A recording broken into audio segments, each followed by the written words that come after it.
un jour avec des opportunités, Seigneur, nouvelles, pour que nous puissions aller d'une étape à une autre. Nous te sommes reconnaissants pour cela et te rendons grâce, ô Dieu.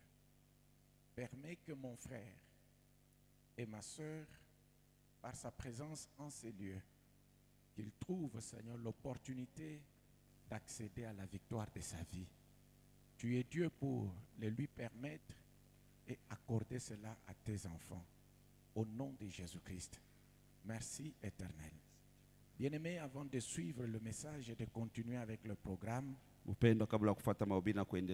tu vas élever ta voix et tu vas demander à Dieu, tout en lui présentant ta reconnaissance, parce que si tu es là aujourd'hui, c'est Dieu qui l'a voulu. Et si Dieu l'a voulu, c'est qu'il y a un but. Il y a une parole que Dieu veut que tu entendes afin que tu sois en mesure de réaliser telle ou telle autre chose. Alors ne sois pas dans la distraction. Dis merci à Dieu pour cette opportunité qu'il t'accorde. Élève ta voix et prie. Élève ta voix et remercie le Seigneur. Élève ta voix et dis-lui, Père, merci pour cette occasion et cette opportunité que tu m'accordes d'être venu en ces lieux, surtout aujourd'hui. Parce que c'est un jour nouveau avec des opportunités nouvelles. Merci Seigneur pour cette grâce. Nous t'en sommes reconnaissants et nous te louons. Nous chassons de ces lieux toute interférence de l'ennemi et même dans le cœur de ton peuple. Nous voulons que la paix soit dans le cœur de chacun et que ta présence soutienne les uns et les autres. Nous te prions Seigneur. Bénis ton serviteur et utilise-le pour la bénédiction de ton peuple. Au nom de Jésus. Qu'il parle comme annonçant les oracles de Dieu et que ton peuple soit béni, délivré à tous égards notre roi. Au nom de Jésus. Amen. Amina. Tu acclames le Seigneur des Seigneurs.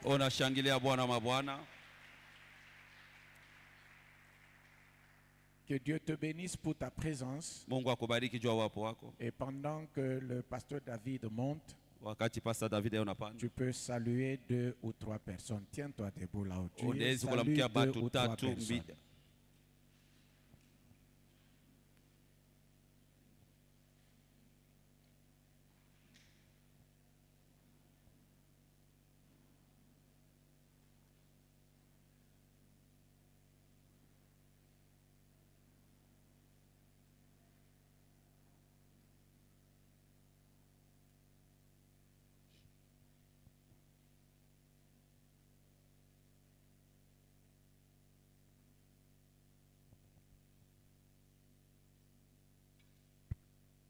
Gloire à Dieu. Est-ce que tu peux acclamer le Seigneur, Seigneur.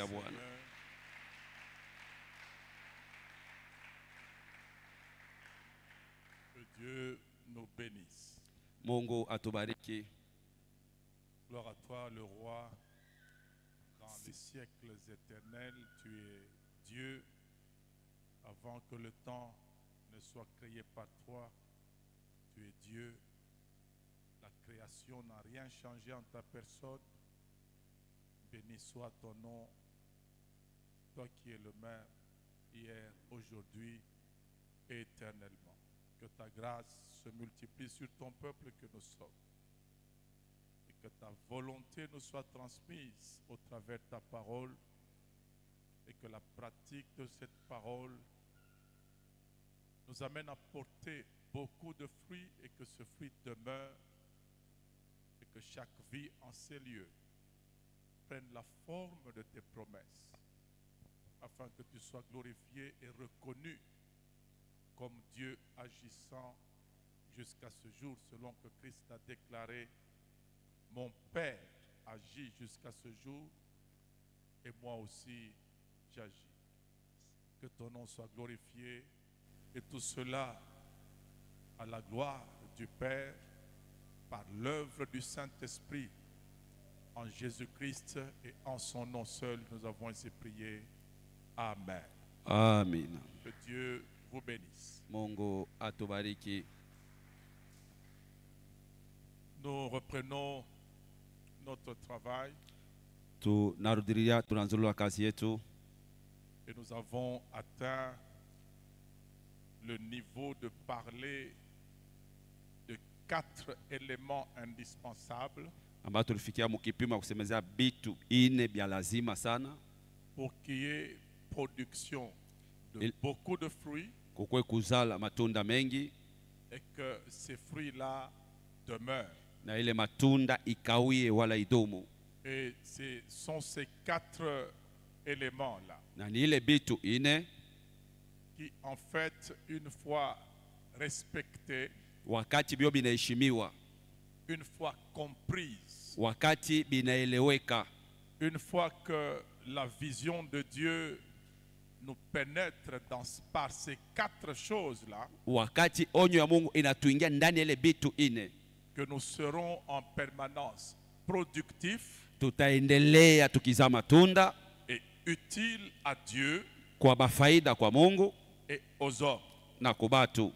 Et lorsque nous parlons de l'utilité à Dieu et aux hommes, wakati unasemea inautazamia maana wala faida mbele ya Mungu na kubatu, dans la perspective des fruits qui demeurent, namna ya kuona matunda na udumu wala kukawia, ça veut dire que notre environnement ni kusema mazingira yetu immédiat ya karibu pale doit être sous notre impact, inapasha kwa chini ya msukumo yetu, notre génération kizazi kietu ainsi que les générations à venir na bizazi bili bitakao kuwa masiku ya mbele devront bénéficier et continuer à bénéficier binapasha kufaidikia na kuendelea kufaidikia de la quantité et de la qualité des fruits que nous portons. Ya ile bwingi na hali ya matunda tunaozaa.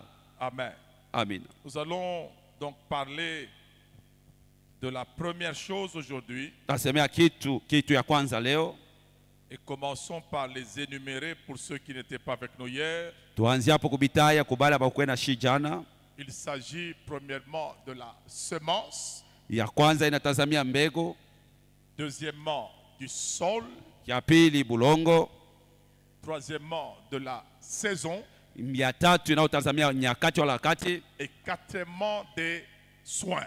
Na ya ine matunzo namna ya kuitazamia. Ces 4 éléments combinés, ile bitu ine kubiweka pamoja, comprises dans le modèle de Dieu, inaeleweka mwile mfano ya Mungu, vont nous permettre de nous assurer bitatusaidia kujihakikishia une destinée qui va porter beaucoup de fruits, maisha ambayo itazaa matunda mengi, une destinée utile, ile maisha ya faida, une destinée qui peut justifier que Dieu nous garde le plus longtemps possible sur la terre. Ile maisha inaweza kusema Mungu atuchunge wakati mrefu hapa duniani. Parce que lorsque un arbre porte du fruit, wakati mti mmoja inazala matunda, comme la Bible parle du palmier, vile Biblia inasemea juu ya mti angazi, porte du fruit. Le juste est comme un palmier mwenye ake iko kama mti angazi planté dans les parvis de l'Éternel. Inaoteshwa mkiwanja nyumba milele. Il prospère, anastawi, et il porte du fruit jusque dans sa vieillesse. Anazaa matunda hata mubuzee bwake. Ça veut dire la vieillesse est également,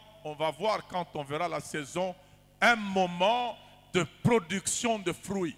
Ubuzee tutaiona wakati tutaona wakati wa kuzaa matunda, inakuwa ni wakati ya kuzaa matunda. Hapana kuzeka mubaya, unazeka unakuwa bongo juu unazeka.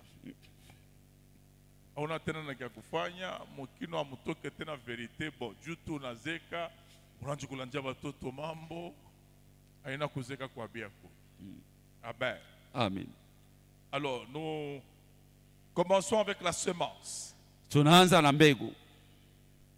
Quelques textes ce soir. Usomi fulani magharibi. Premièrement,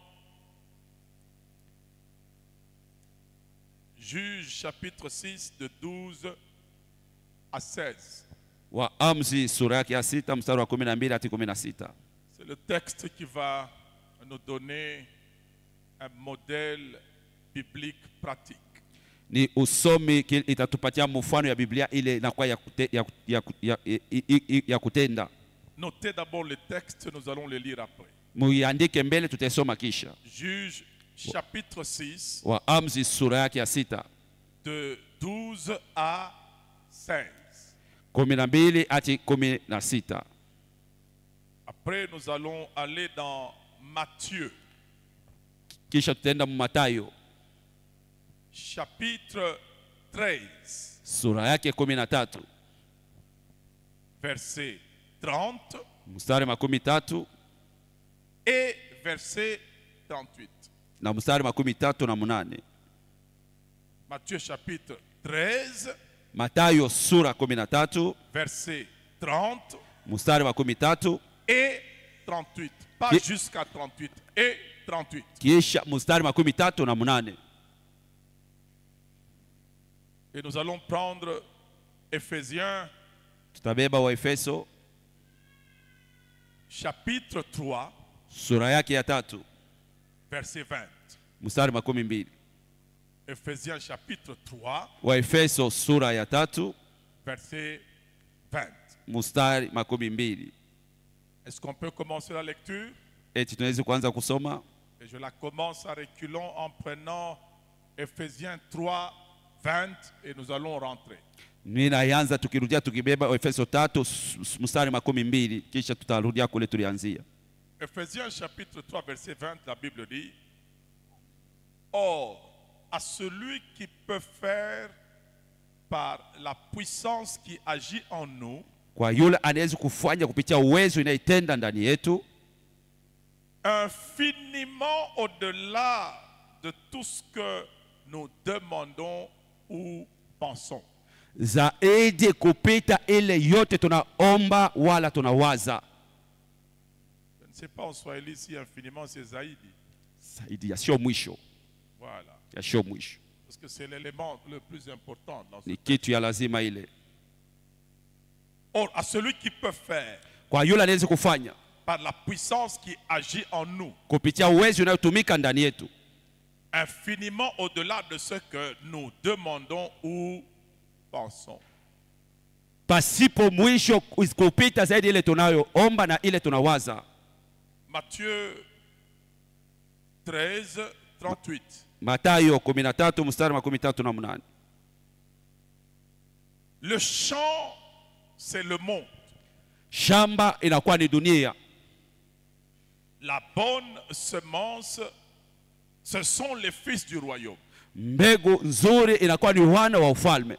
La bonne semence, ce sont les fils du royaume. Mbegu nzuri inakuwa ni wana wa ufalme. L'ivraie ou la mauvaise semence, mbegu mubaya wala magugu, ce sont les fils du malin. Banakuwa ni watoto wala wana wa muovu wala mujanja. Donc ici, hapa la semence est personnifiée. Mbegu banaiweka sa mutu. Il faut regarder inabidi kuangalia à la semence, kumbegu, pas en forme botanique, ina muile hali yayo inaonekana, mais à la semence en forme de personne. Kumbegu kwa mfano wa mutu.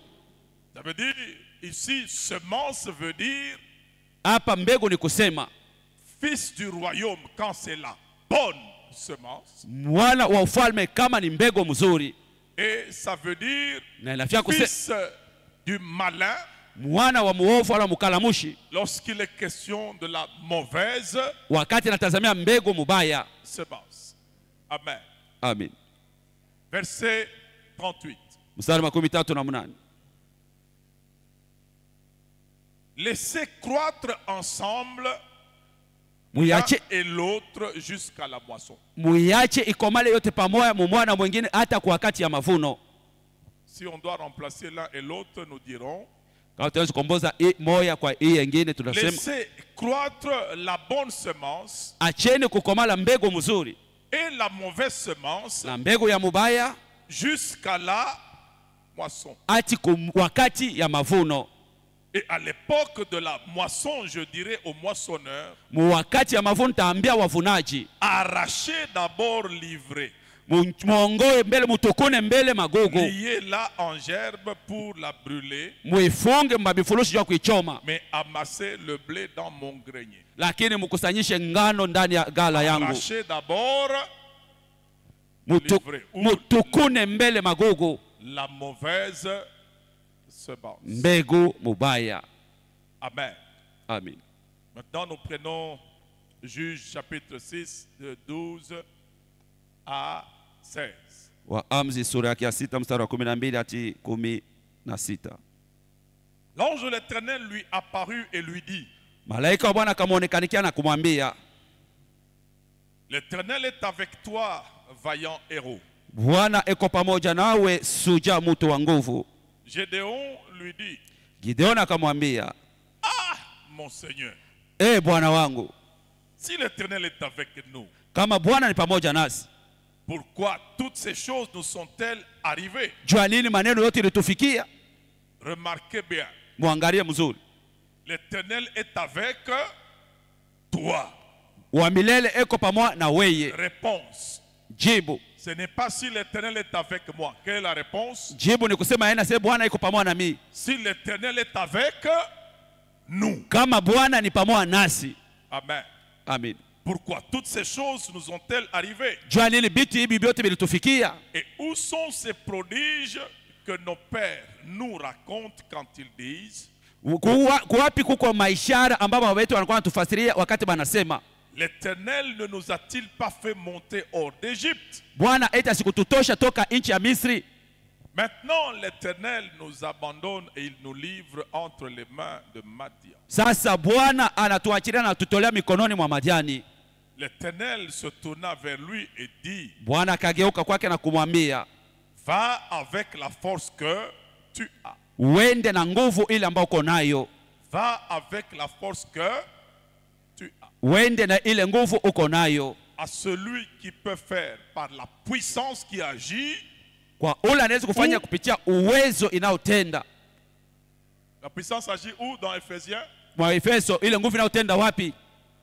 En nous. Ndani yetu. Va avec la force que uende na ile nguvu uko nayo. Amen. Amen. Et délivre Israël de la main de Madian. Ufungue Israeli toka mkononi mwa Madiani. N'est-ce pas moi qui t'envoie? Eti si ni mimi nayekutuma? Gédéon lui dit, Gideon akamwambia, ah, mon Seigneur, Bwana wangu, avec quoi délivrerai-je Israël? Basi na nini nitaweza kuokoa Israeli? Voici ma famille. Tazama jamaa yangu. Et la plus pauvre en Manassé. Njoo inakuwa maskini katikati ya Manassé. Et je suis le plus petit dans la maison de mon père. Na mimi niko mdogo katikati ya nyumba ya baba yangu. L'Éternel lui dit, Bwana akamwambia, je serai avec toi. Nitakuwa pamoja nawe. Et tu battras Madian comme un seul homme. Utapiga Madiani kama mtu mmoja. Nous acclamons la parole Tunashangilia neno du Seigneur. Amen. Amen.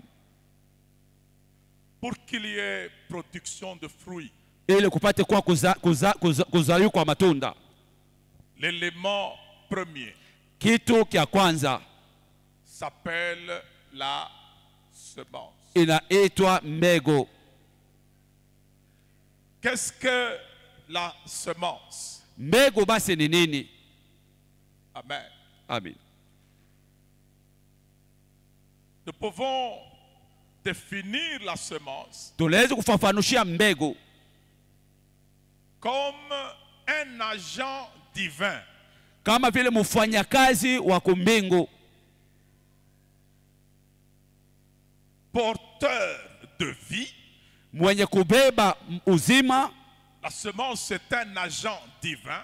Mbegu anakuwa ni mfanyakazi wa kumbingu, porteur de vie, anayebeba uzima,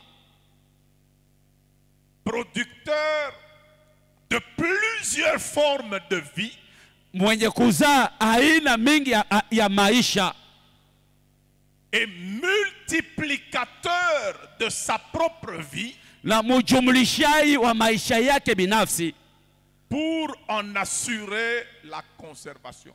Njoo ya kuhakikisha ile kuchungiwa. Est-ce que je peux répéter cette définition? Elle est très importante. La semence mbegu est un agent divin. ni mfanyakazi wa kumbingu. Un instrument divin. Kiombo kya kumbingu. Qui porte la vie. Inabeba uzima. Et qui produit plusieurs formes de vie. Anazala aina na mifano mingi ya maisha. Et qui multiplie sa propre vie. Na anajumulisha maisha yake yeye mwenyewe binafsi. Pour en assurer la conservation. Njoo ya kuhakikisha kuichunga. Je m'explique étape par étape. Mimi naanza kujifasiria kipande kwa kipande. Ça veut dire dans une semence. Ndani ya mbegu moja. Premièrement, il y a la vie.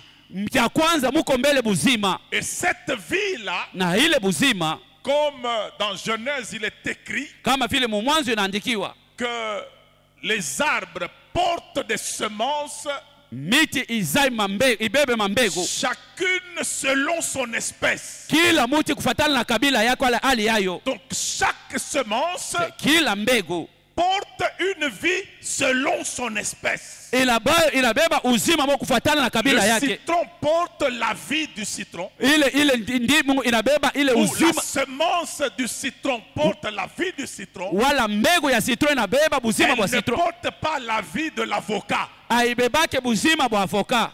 Amen. Amen. La semence produit mbego inazala plusieurs formes de vie. Aina mingi mifano mingi ya uzima. Lorsque une semence wakati mbegu moja a commencé à germer, ilianza kuchipuka, ça va porter des branches, n'est-ce pas? Inapasha kuzaa matawi, si ndio vile? La branche ile tawi ne ressemble pas à la semence. Haifanane kumbegu. Ça veut dire de manière extérieure, de manière formelle, munamna ile ya lwa inje, la branche va apparaître d'une autre manière que la semence. Ile tawi itatokelea munamna nyingine, haitatoka sawa vile mbegu. Elle ne va pas avoir la même couleur que la semence. Haitakuwa na rangi mwa sa mbegu. Et c'est toujours cette semence là, lakini paka ile mbegu qui porte également les feuilles, inabeba vile vile mayani, que les branches vont produire. Ile matawi itatosha. Les feuilles n'auront pas non plus la même couleur que les branches. Mayani nayo haitakuwa na rangi mwa kama matawi. Et n'auront pas non plus la même couleur que la semence. Haitakuwa vile vile na rangi mwa sa mbegu. Ça veut dire la semence, ni kusema mbegu, tout en portant sa propre vie là, wakati kibeba uzima yake yenyewe, elle produit une diversité de formes inazala aina chana chana ya mifano qui ne lui ressemble pas, ambayo imufanane. Et puis à la fin, na kumwisho, ça va porter du fruit. Itazala sasa matunda. Et le fruit peut avoir une toute autre couleur, na ile tunda inaweza kuwa na rangi tu nyingine, en fonction kufatana de la maturation na kukomala ou de la non maturation. wala kutokukomala. Amen. Amen. Je ne dis pas ces choses juste parce qu'il faut les dire. Il va falloir qu'on aille les appliquer sur notre vie. Amen. Amen. Maintenant, je dis que la semence, c'est aussi un agent multiplicateur de sa propre vie. Ça veut dire un agent qui se reproduit en multiplié. J'ai vu un épi de maïs dans le bureau du pasteur Jean-Jacques. D'où vient un épi de maïs? D'un grain de maïs. N'est-ce pas? Ça veut dire, si le grain doit être conservé, en le laissant seul, il risque de mourir. Pour que l'espèce maïs se conserve, il faudrait que la semence se multiplie.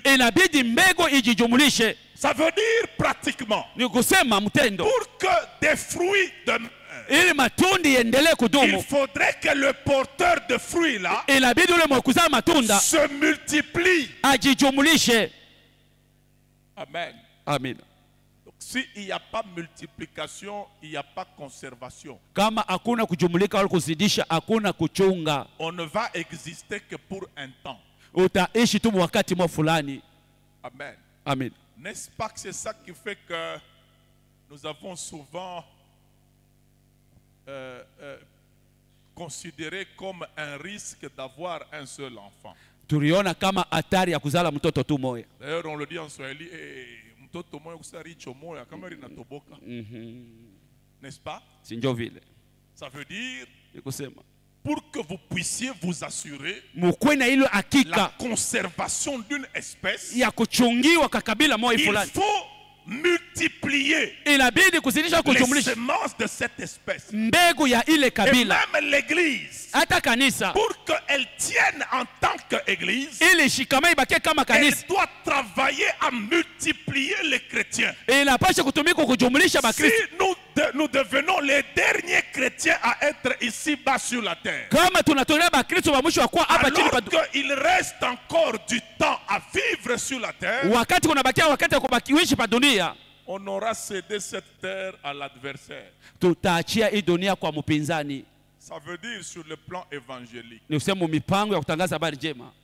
Si l'église ne va pas dans le monde pour le convertir, kama kanisa aiende mudunia juu ya kuigeuza au kuiaminisha, le monde viendra à l'église pour la pervertir. Dunia itakuya sasa mukanisa juu ya kuipotosha. Amen. Amina. Assurons-nous en tant qu'église tujihakikishe kama kanisa qu'il doit y avoir kunapasha kuwa la conservation de la race de Dieu, ile kuchungio kwa kabila kizazi cha Mungu, multiplication des croyants, ile kujumlisha wale wanaoamini. Si les croyants ne se multiplient plus, kama waaminifu baongezeke tena, la race de Dieu est menacée de disparaître. Ile kizazi ya Mungu inamakio kushimika au kupotea. Ne soit pas un terminus. Hatutafikia kumwisho. C'est pour ça que je vous ai parlé dans Matthieu 13, Matayo où Jésus dit la bonne semence, ce sont les fils du royaume. Ça veut dire ici, je voudrais nous amener à comprendre pourquoi Jésus utilise des paraboles. Pourquoi Jésus amène notre raisonnement dans la comparaison. Ce que Jésus cherche, c'est qu'une image de Dieu sur ton identité se fixe dans ton esprit. Tu dois te voir de la manière dont Dieu te voit. Et au travers la comparaison, Jésus veut cultiver en toi la pensée de Dieu pour que tu sois aligné dans la même direction que Dieu. Parce que tel que tu es là, au-dedans de toi, Dieu ne peut pas travailler, ne peut pas assurer un déploiement de puissance si une image que tu as de toi ne ressemble pas à celle qu'il a lui de toi.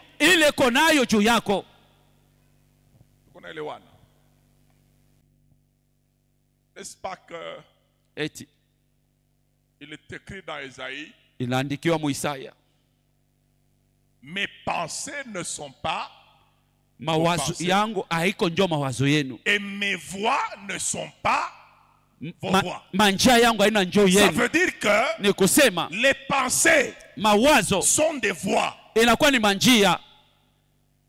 Amen. Amen.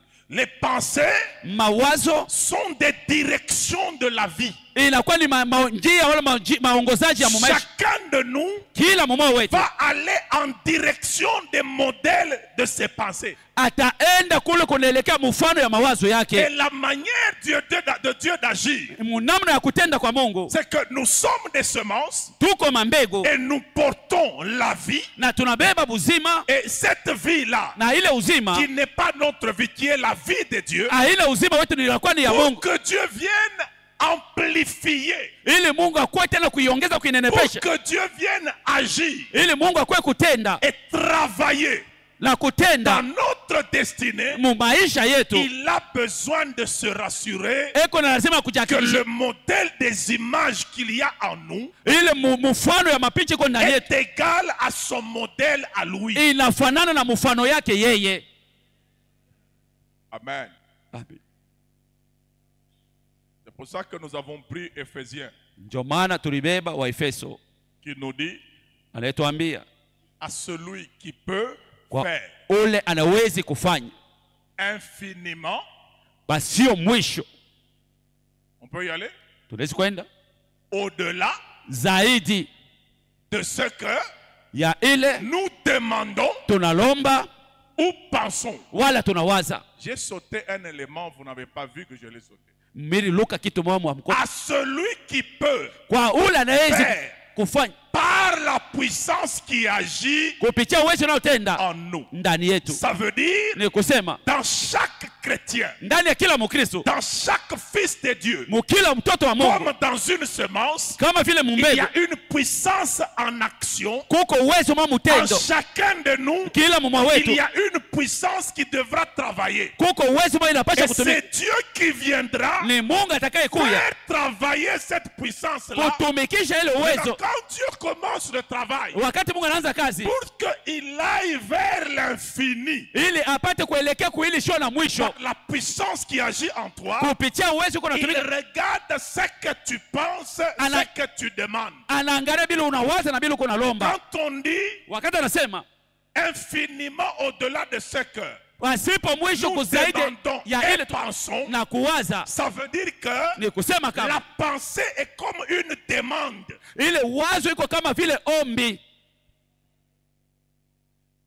C'est pour ça qu'il peut arriver dans ta vie certaines choses. Tu ne les as pas formellement demandées à Dieu en priant, en disant Seigneur, donne-moi cette chose. C'est ta manière de penser.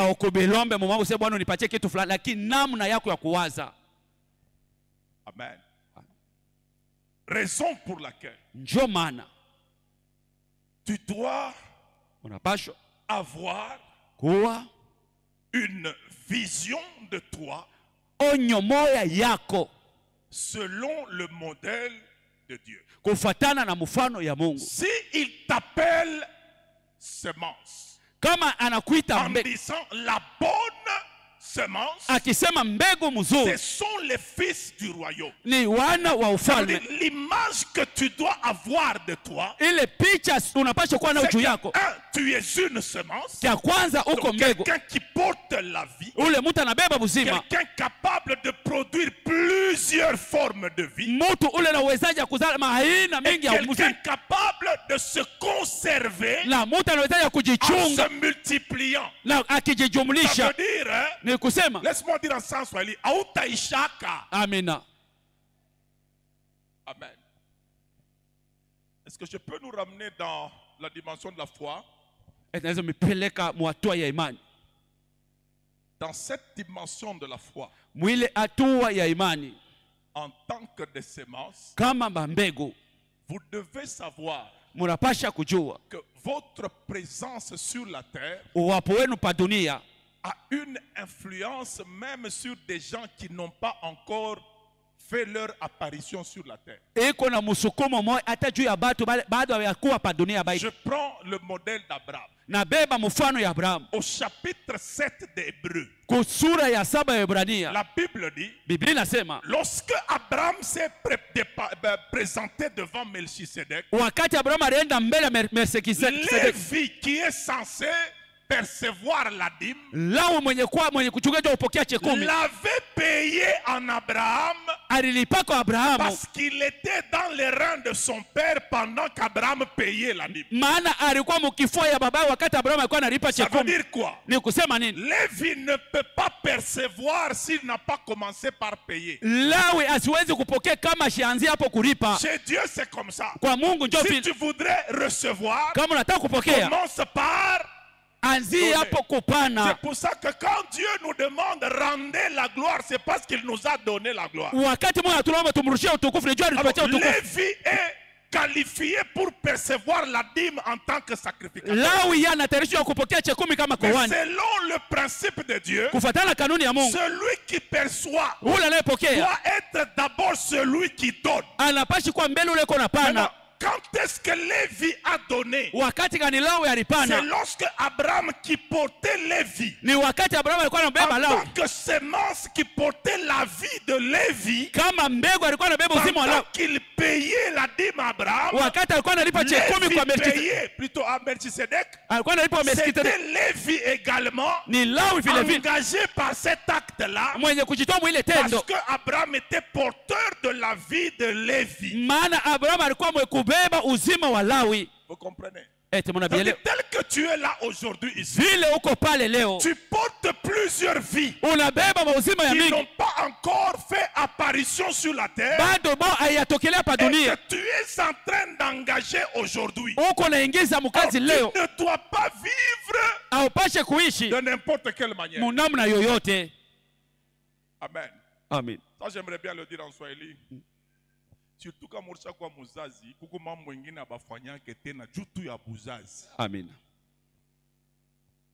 Amen. Amen.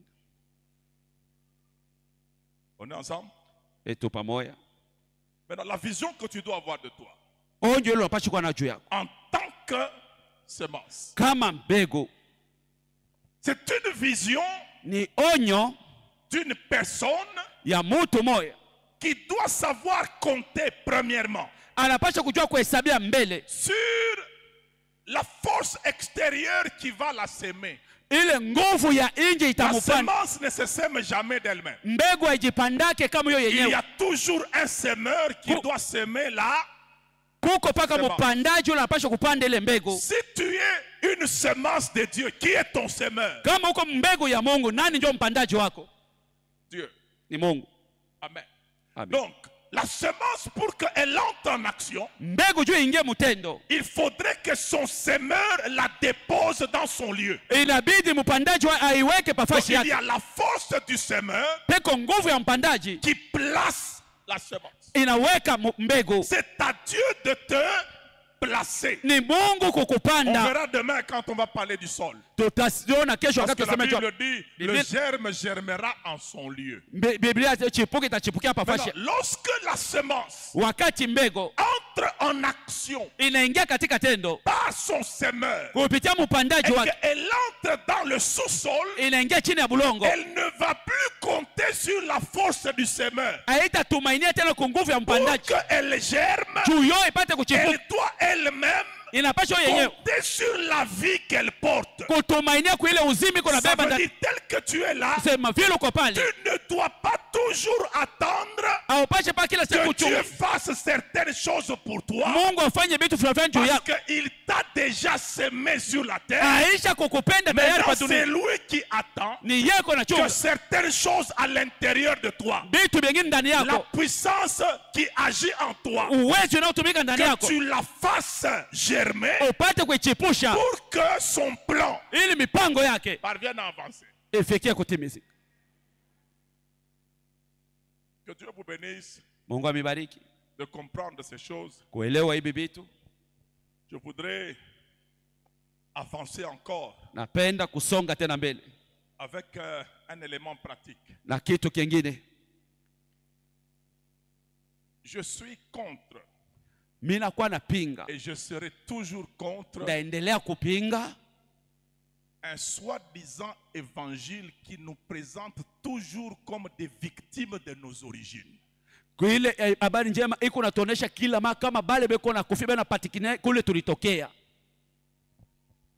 J'aimerais poser une question. Entre un chrétien et un démon, qui est dangereux pour qui? Répondez-moi. Le chrétien est un très grand danger pour un démon. Et la manière dont les choses sont présentées actuellement, on amène le chrétien à considérer un démon comme un très grand danger dans sa vie. Et les gens ont développé une vision de victime de l'activité démoniaque au lieu de développer une vision de vainqueur, une vision d'influence.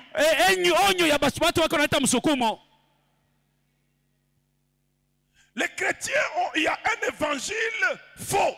Ils les présentent au quotidien comme étant sous poursuite des œuvres des ténèbres et des forces des ténèbres dans une guerre interminable. Et ils doivent passer toute leur vie à se battre contre les forces des ténèbres pour assurer leur stabilité. C'est réel. Et c'est vrai que les forces des ténèbres travaillent. Mais quand est-ce que ce ping-pong-là va s'arrêter? Je voudrais m'expliquer. Nous avons lu Gédéon, n'est-ce pas? Lorsque vous poussez plus loin, qu'est-ce que Dieu dit à Gédéon? Renverse l'autel de Baal qui est à ton père. Amen. Amen. Je voudrais ici vous présenter une image qu'on n'arrive souvent pas à nous mettre à l'esprit. Baal, c'est le Dieu du père de Gédéon, n'est-ce pas? Un Dieu a autorité sur son nom. Quand vous êtes avec Baal, avec le père de Gédéon, qui a autorité sur qui? C'est Baal qui a autorité sur le père de Gédéon. Maintenant, Dieu appelle Gédéon. Qu'est-ce que Gédéon dit à Dieu? Ma famille est la plus pauvre en Manassé et je suis le plus petit de la maison de mon père. Ça veut dire que quand Dieu va prendre le plus petit dans une famille, il est capable d'en faire le supérieur du Dieu de son père. Expliquez-moi un peu comment est-ce que dans ton esprit tu vas continuer à te considérer comme victime des sorciers qui avaient ensorcelé ton père. Tu es déjà né de nouveau. Même si tu es le plus petit de chez vous, la nouvelle naissance a fait de toi le supérieur des dieux de tes pères.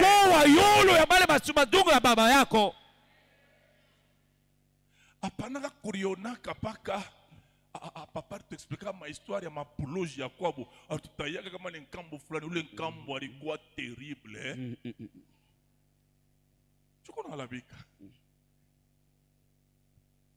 Amen. Amen. Est-ce que nous commençons à nous comprendre? Ça veut dire, regardez comment Dieu a renversé l'autorité du Dieu de l'autorité de Gédéon. Le père, c'est l'autorité de Gédéon. Baal, c'est l'autorité du père de Gédéon. Et Dieu va prendre quelqu'un en dessous de l'autorité paternelle et il va lui donner l'autorité de renverser ce qui est de l'autorité de son père. Et ça a ouvert les yeux du père de Gédéon. On est venu arrêter Gédéon en disant leta ule mtoto tumuwe anaua bizabau bia Mungu wetu. Qu'est-ce que leur père dit? Miranja kwa sema Mungu mwenyewe ni wa kweli. Katoto wangu ka mwisho kana molabisha bintu asifanye kintu. Amen. Amen. Ça veut dire que lorsque tu seras conscient de la supériorité de l'autorité qui est en Christ, c'est par toi que ta famille va ouvrir les yeux et comprendre que toutes les manœuvres de la sorcellerie là, ce sont des bizarreries qui profitent de notre ignorance et de notre naïveté ainsi que de notre peur inutilement. Tu commences à comprendre, hein? Maintenant, écoute encore une caractéristique de la semence. La semence.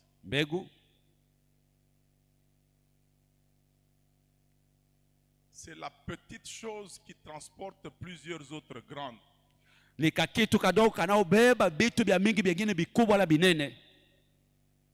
Amen. Urshakonaka mbeko inapita muchi bone. Entre mbeko na muchi nana nekalaka monene.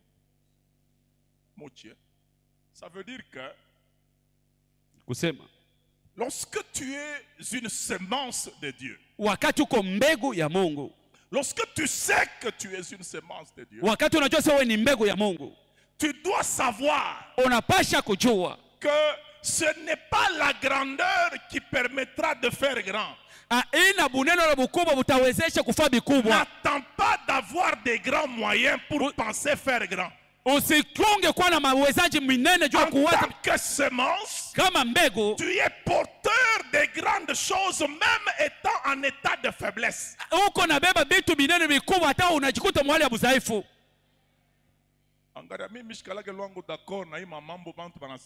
Je ne suis pas d'accord sur toute la ligne quand les gens disent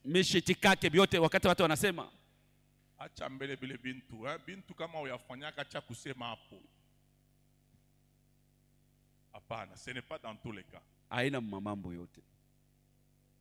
Amen. Amen. L'apôtre Paul avait un problème dans le dos.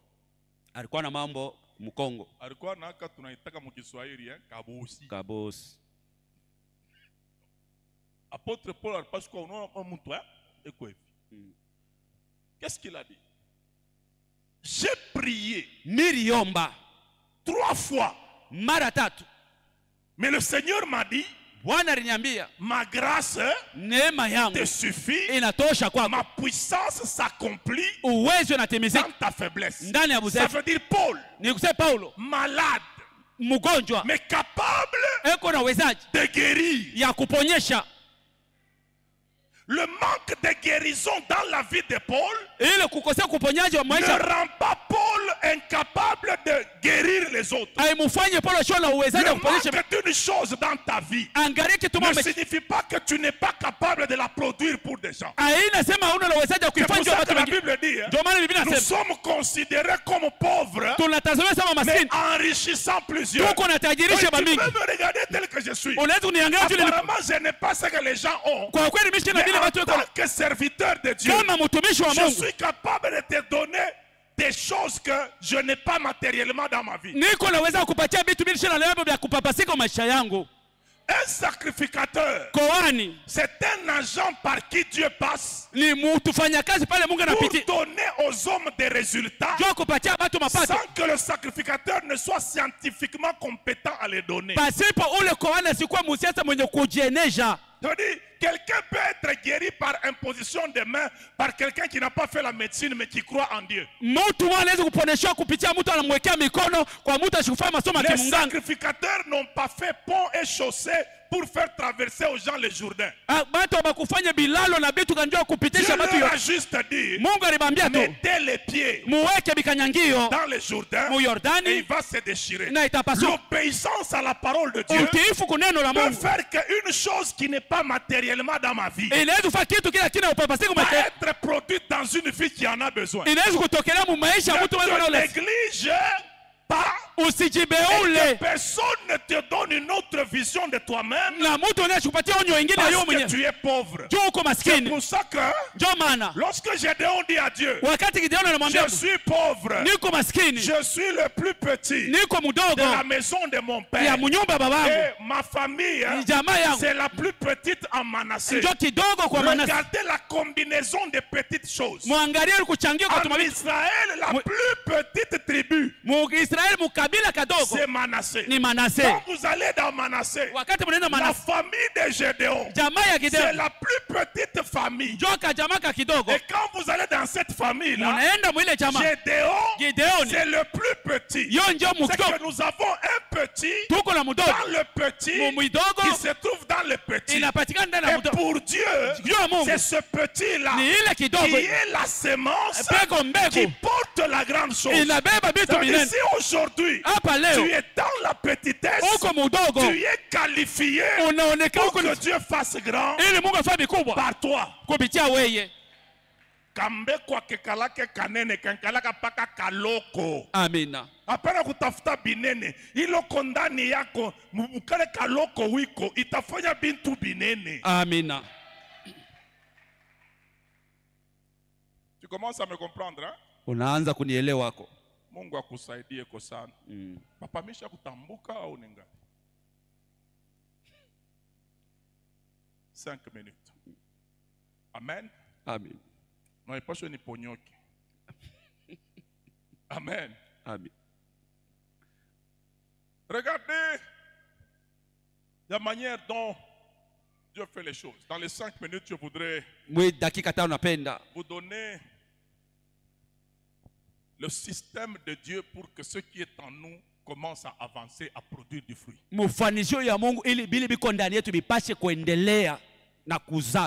Dieu appelle la semence du nom de ses productions. Je vais m'expliquer. Vous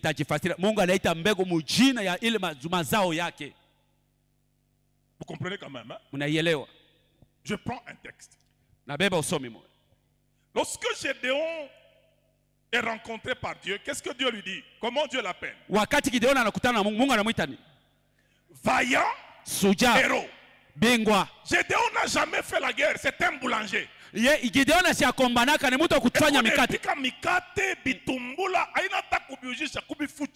C'était pour cacher ça.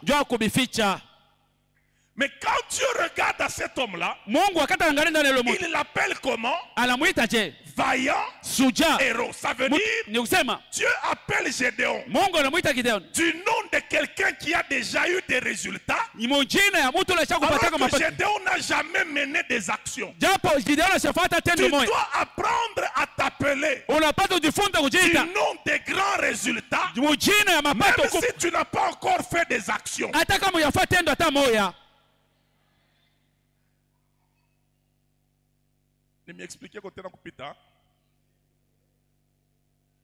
La première fois que Jésus dit qu'il a tout terminé, ce n'est pas à la croix. À la croix, Jésus a dit tout est. Mais la première fois que Jésus a dit qu'il a tout fini, il n'est pas encore arrivé à la croix. Dans Jean 17, il prie en disant, j'ai achevé l'œuvre que tu m'as donnée à faire. Ayapanda kumusalaba me anasema minesha kuisha. Wanasema kaje?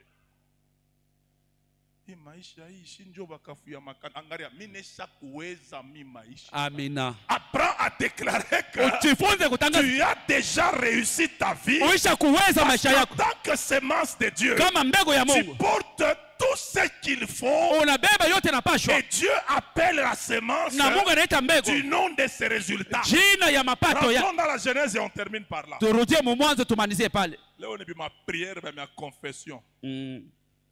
Unariangalia tu nasema mtu sasa mitashinda je. Mimi naanza nakusikia boga sasa mitashinda je. Je. Utashinda je. Unaona mkichwa wako huko naruliza tu sasa nitabiweza je. No no. Once kuuliza nitashinda tu je. Changer mbele namna kubifanya. Alors la Bible nous dit, Biblia inatuambia Beba Genèse chapitre 1er. Mwanzo sura yake ya kwanza. Kama mambo mwa kimungu inini troublaka, mimi na vyambe tu troublane nayo na wewe leo. Soma ile Genèse 1. Mwanzo sura yake ya kwanza. Wendo kabebe mbele à partir ya verset 11.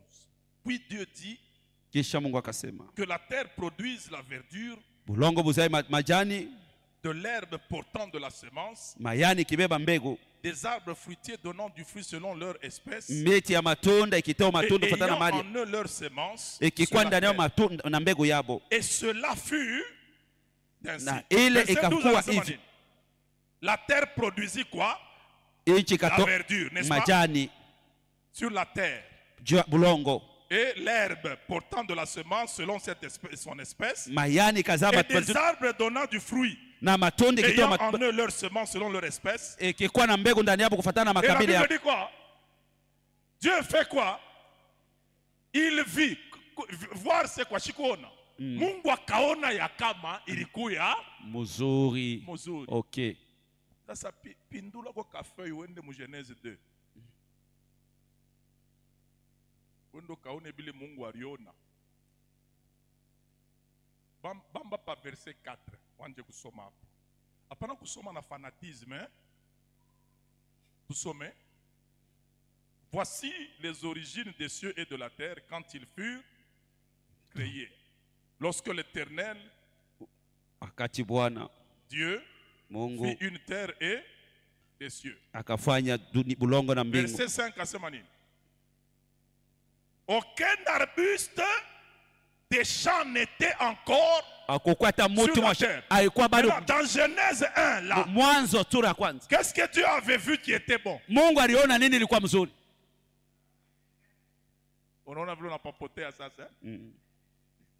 C'est pour ça que je vous ai dit, Dieu appelle les semences du nom de leur production. Ça veut dire quand Dieu a placé les semences sous la terre, il a considéré que les arbres sont dans la semence. Les arbres portent les feuilles. Les feuilles portent des fruits. Les fruits portent des semences. C'est pour ça qu'il appelait semences là arbres. Et lui, quand il a la semence à main, Dieu ne voit pas une semence, il voit une forêt. Quand Dieu a une semence à main, toi tu vas voir une semence, mais Dieu voit une forêt. Change un peu l'angle de vision de ta vie. Tu dois apprendre à te voir comme un produit fini de Dieu qui a déjà produit toutes les choses que Dieu a placé au-dedans de toi et le reste de ta vie. Ce n'est que processus de manifestation de ces choses-là. Que Dieu te bénisse. Mungu akubariki.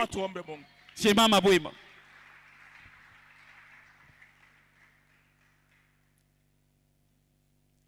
Angara muntu ashikucheze huko mbeko. Amen. Changer namna yako ya kujiangalia. Amen. Commence à confesser. Anza kukiri kutangaza. Que tu es une semence de Dieu. Tu es la bonne. Uko mbegu mzuri ya Mungu.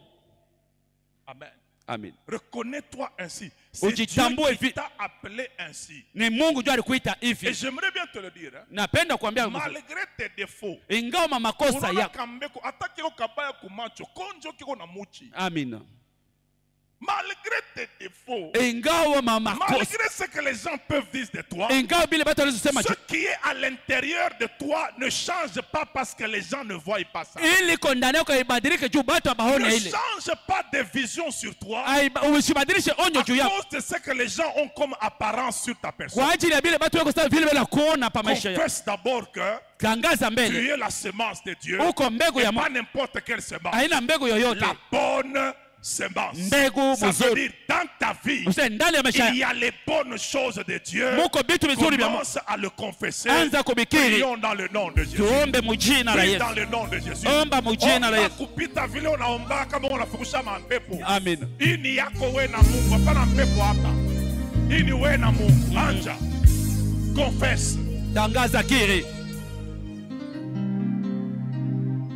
Confesse. Kiri. Seigneur, je suis ta sémence à toi. Ah, tu es mon semeur. Et tu ne pouvais pas me s'aimer s'il n'y avait pas en moi des fruits que tu voyais déjà et que tu m'appelles du nom de ces fruits-là. Un beau matin devient une légende. Oui, tu as appelé Gédéon vaillant héros. Je me souviens aussi. Le courte prière sans aucune connaissance biblique. Et le Tu m'as résultat envoyé une sont sœur qui est venue me magnifiques. dire, toi, Dieu nous a dit que tu es docteur de sa parole. Je n'avais ni Bible ni Nouveau Testament. Mais tu m'as appelé de ce nom-là. Le courte prière en public. À peine que j'entrais en Et Christ, les tu m'as rassuré. résultats sont magnifiques. C'est que les nanga. Oui, je suis une bonne sémence de Dieu. Je suis la bonne sémence de Dieu. Je suis fils du royaume de Dieu. Likabwe sopela katinanga. Yes, come on. Namituni Oh, les bonani. bonnes choses Ezomela. de la vie de Dieu. Yakolo bezebele. Mais pas d'occasion pour Mon s'exprimer. semeur s'appelle Dieu. Je suis rentré à ses pieds. Mon semeur s'appelle Jésus. C'est lui qui a semé ma vie sur cette terre. Oh, je suis en mon lieu, portant les choses de Dieu, portant la vie de Dieu, la sauvé. Cette vie qui a tout commencé.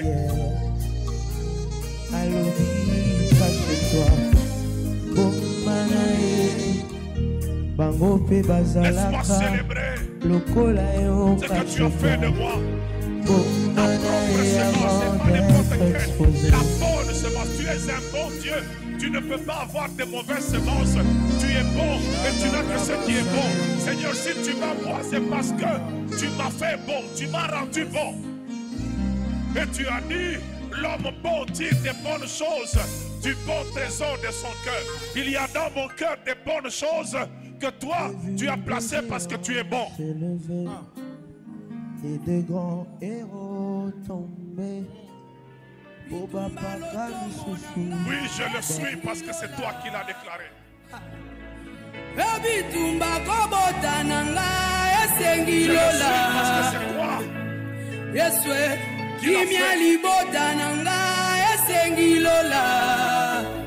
Tout ce qui est bon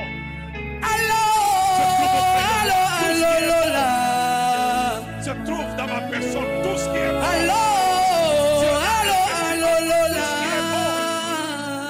Dieu l'a semé dans ma personne.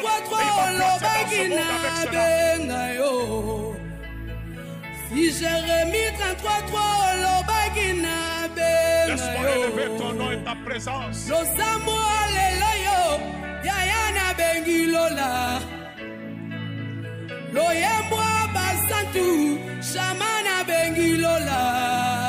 Laisse-moi élever ta présence.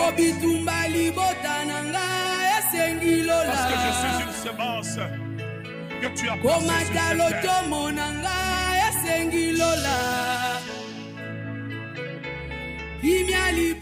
Maintenant, pourquoi nous avons lu Matthieu qui a dit tulisoma Mathayo inayosema laissez l'un acha mumoya et l'autre na mwingine croître ensemble. ikomale pamoja. Amen. Amen. Ça veut dire que Ni kusema l'ennemi qui a semé adui ule aliyepanda la mauvaise semence, ile mbegu mubaya, pensant qu'en infiltrant la bonne semence, akiingia ndani ya mbegu il va empêcher la croissance de cette bonne semence, atazuiza kukomala kwa ile mbegu mzuri. il a échoué. Alibishindwa. Mieux valait ne pas le faire. Ilikuwa tu mzuri aache Parce kufanya. que le maître du champ a dit, Mwenye mashamba alisema laissez-les croître muiache komale ensemble. Ça veut dire quoi? Ni kusema nini? Tu peux être mon ennemi. Unaweza kuwa adui wangu. tu ne vas pas empêcher ma croissance. Même si tu es à côté de moi, Amina. Il y a un maître du champ qui a dit, toi et moi, nous allons croître ensemble.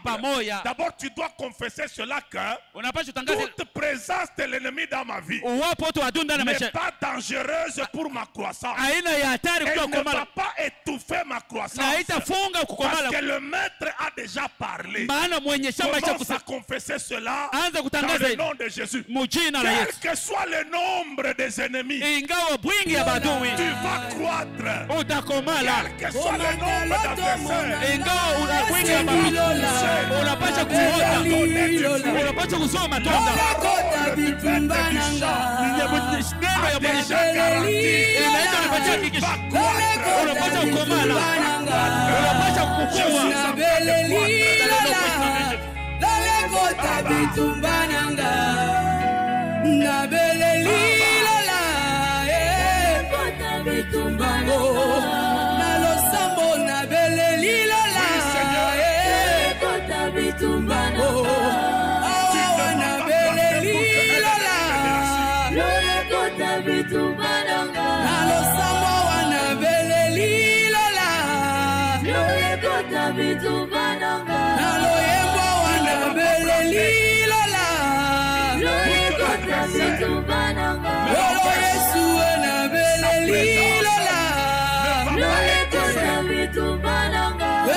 Komata loto monanga esengilola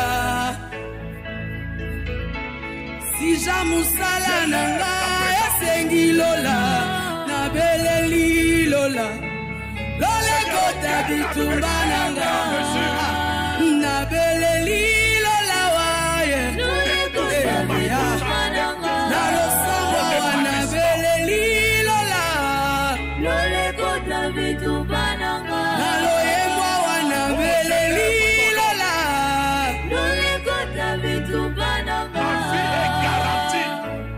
la parole qui a déclaré laissez les uns ensemble.